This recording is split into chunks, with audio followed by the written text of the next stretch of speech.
یہ روزہ اس کا ایک نام صبر بھی ہے،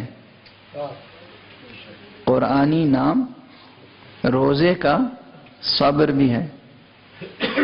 اسی صبر میں اگر انسان کامیاب ہو جائے، یہ نقطہ میں پہلے بھی عرض کر چکا ہوں لیکن مجھے بے حد عزیز ہے، حدیث قدسی سے ماخوذ ہے کہ اس روزے کی فضیلت کا آپ اندازہ کریں کہ روزے کی فضیلت اور روزے کی تاثیر کیا ہے۔ پیغمبر اکرم صلی اللہ علیہ وآلہ وسلم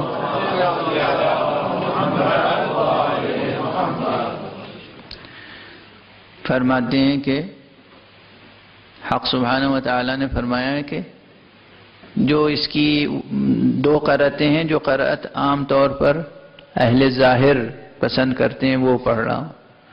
فرماتے ہیں الصوم لی،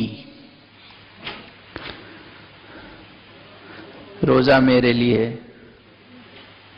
وَأَنَا أَجْزِي بِهِ، اور میں ہی اس کی جزا دوں گا۔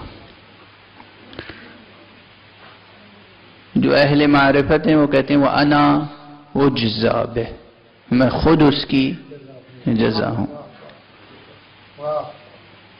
روزہ میرے لیے، روزہ میرے لیے، ساری عبادتیں اس کے لیے۔ نماز کس کے لیے؟ اللہ کے لیے۔ حج کس کے لیے ہے؟ اللہ کے لیے۔ زکوٰۃ و خمس کس کے لیے ہے؟ اللہ کے لیے۔ ساری عبادتیں اللہ کے لیے ہیں، تو پھر خصوصیت سے اس حدیث قدسی میں کیوں فرمایا گیا کہ الصوم لی، روزہ میرے لیے؟ اس کی وجہ یہ ہے، بہت ظاہر، کوئی بہت پراسرار بات نہیں ہے، بہت دشوار بات نہیں، ہر عمل میں کچھ نہ کچھ حظ نفس شامل ہو جاتا ہے۔ انسان کا نفس اس عمل سے لذت لیتا ہے، کچھ نہ کچھ اس میں ریا کا پہلو پیدا ہو سکتا ہے، کچھ نہ کچھ لوگوں سے داد مل سکتی ہے، کیا اچھی نماز پڑھتے ہیں، کیا اچھی قرأت ہے ان کی، کیا خضوع و خشوع سے نماز پڑھتے ہیں، وغیرہ وغیرہ، نماز میں، روزے میں، نماز میں، حج میں، زکوٰۃ و خمس میں۔ انسان خمس دیتا ہے خدا کے لیے، مگر احسان کتنا جتاتا ہے؟ خمس تو دیتا ہے، مگر خمس دینے کے بعد اس کی گردن کی جو کجی ہے دیکھنے سے تعلق رکھتی ہے۔ عمومی بات کر رہا ہوں میں، پرٹیکولر افراد کی نہیں۔ زکوٰۃ دیتا ہے انسان، لیکن غریبوں پہ احسان کتنا جتاتا ہے؟ جس کو دیتا ہے زکوٰۃ اس کو کتنا حقیر سمجھتا ہے۔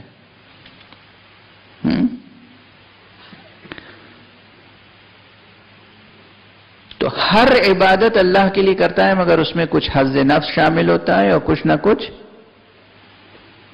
ریا اور دوسرے پہلو پیدا ہو جاتے ہیں۔ الا صوم، حقیقت میں روزہ کوئی نہیں جانتا کہ آپ میں سے کون روزہ ہے اور نہیں ہے۔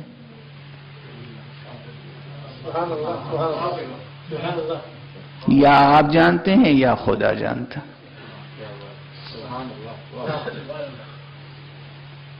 حقیقتاً روزہ کس نے رکھا ہے، کس نے نہیں رکھا ہے، یہ تو خدا جانے اور آپ جانے۔ چونکہ یہ ایک ایسی عبادت ہے،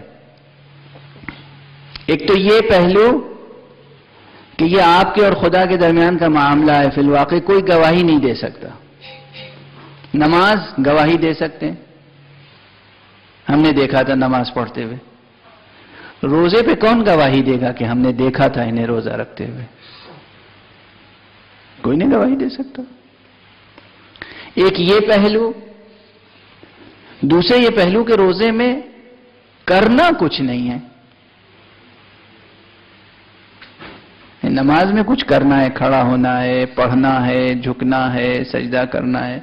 حج میں کچھ کرنا ہے، زکوٰۃ و خمس میں کچھ دینا ہے۔